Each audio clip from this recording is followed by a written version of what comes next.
Assalamualaikum warahmatullahi taala wabarakatuh dan salam sejahtera. Bertemu lagi kita kali ini di siri mengenal penyakit tanaman 2021.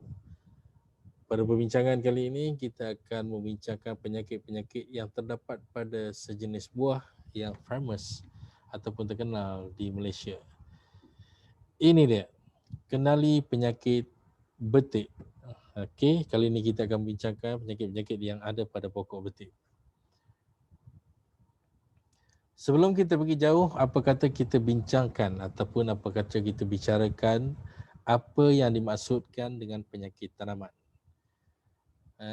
Definisi umum penyakit tanaman adalah sesuatu yang kita tidak inginkan, kecacatan yang kita inginkan pada tanaman ataupun pada hasil tanaman tersebut, terutamanya buah-buahan.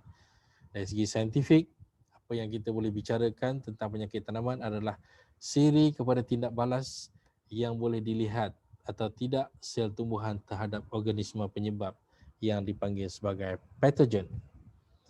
Ia juga adalah siri tindak balas terhadap faktor-faktor persekitaran yang menyebabkan perubahan dan tidak diinginkan pada tumbuhan. Kekurangan air, kekurangan baja, kekurangan cahaya matahari dan sebagainya. Pokok betik adalah pokok yang sejenis pokok yang terkenal di Malaysia dan nama saintifiknya adalah Carica papaya. Tingkat antarabangsa dikenali sebagai papaya. Nama tempatannya adalah betik. Di Afrika, negara-negara Afrika biasa mengenali pokok betik sebagai buah pawpaw, pokok pawpaw, dan keseluruhan pokok betik ada kegunaannya di sana.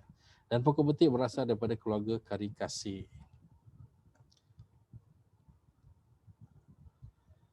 Okey, ini dia penyakit betik yang pertama yang ingin kita bincangkan pada malam ini. Sebenarnya pokok betik mempunyai banyak penyakit, tapi apa yang ingin kita bincangkan pada kali ini hanyalah 4 penyakit utama yang patut kita tahu. Dan penyakit tersebut adalah yang pertamanya mati rosok betik. Penyakit ini adalah penyakit yang paling bahaya dari segi kajian saintifiknya, dan penyakit inilah yang memusnahkan industri betik di negara kita pada sekitar tahun 2009 ke 2008 ke 2011. Pada masa itu jika dijumpai satu pokok dalam ladang yang besar sekalipun, keseluruhan ladang akan dihapuskan dan kerajaan akan bagi pampasan supaya mengelakkan dia daripada terus merebak ke seluruh negara. Penyakit ini disebabkan oleh bakteria yang dinamakan sebagai Erwinia papaya. Erwinia papayi sebenarnya. Okey, seterusnya kulapuk berdebu ataupun kulapuk dauni. Kulapuk berdebu dan kulapuk dauni ini adalah satu penyakit yang sangat sinonim bersama, biasanya hadir bersama. Kulapuk debu biasanya ada melihat debu-debu putih di permukaan daun, dan kulapuk dauni adalah bila anda melihat daun berwarna kuning dan ada bintik-bintik ketidaksamaan warna ataupun bintik-bintik kuning yang lebih cerah daripada sekitaran di permukaan daun. Ini disebabkan oleh sejenis patogen ataupun penyebab penyakit yang dinamakan sebagai Odium indicum, iaitu sejenis kulat. Penyakit daun berlubang. 2012, sekitar 2012, permulaan saya buat kajian sedikit pasal betik. Masa tu kita pergi cari betik dan bertanyakan penyakit papaya diabetes.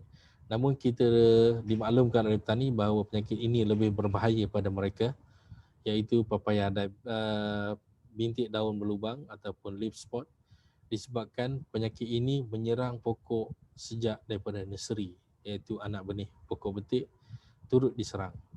Dan pokok ini dia akan menyerangkan daun-daun yang tua, menyerang daun-daun yang tua yang sepatutnya menghasilkan buah, yang maksud makanan untuk pokok tersebut. Dan daun-daun yang teruk diserang akan gugur dan jatuh ke bumi, menyebabkan pokok tersebut hanya tinggal pucuk yang muda saja dan tidak boleh memproses makanan, dan of course dan sudah tentunya tidak ada penghasilan buah yang terdapat pada pokok yang diserang oleh penyakit ini. Penyakit ini juga akan berleluasa ataupun berbahaya ketika musim yang mempunyai kelembapan yang tinggi, terutamanya musim hujan. Okey, yang terakhir sekali ataupun yang keempat adalah antraknos. Antraknos ataupun dikenali sebagai bintik berpusa adalah sejenis penyakit yang biasa yang bila kita jumpa kalau anda tengok gambar tersebut pada pokok betik, anda pasti kenal.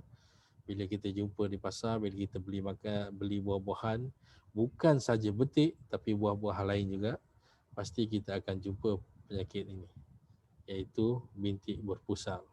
So, juga disebabkan oleh kulat yang dipanggil sebagai Coledotrichum gliosporides yang menyebabkan simptomnya adalah bulatan yang bulatan berlapis dan bahagian yang diserang akan sedikit tenggelam ke dalam isi. Dan saya rasa itu saja untuk pertemuan kali ini. Ada 4 tadi penyakit iaitu papaya dieback atau yang pertama tadi adalah mati rosot betik, yang keduanya adalah papaya dieback. Yang seterusnya kulaput berdebu ataupun kulaput dauni dan bintik daun berlubang, seterusnya antraknos.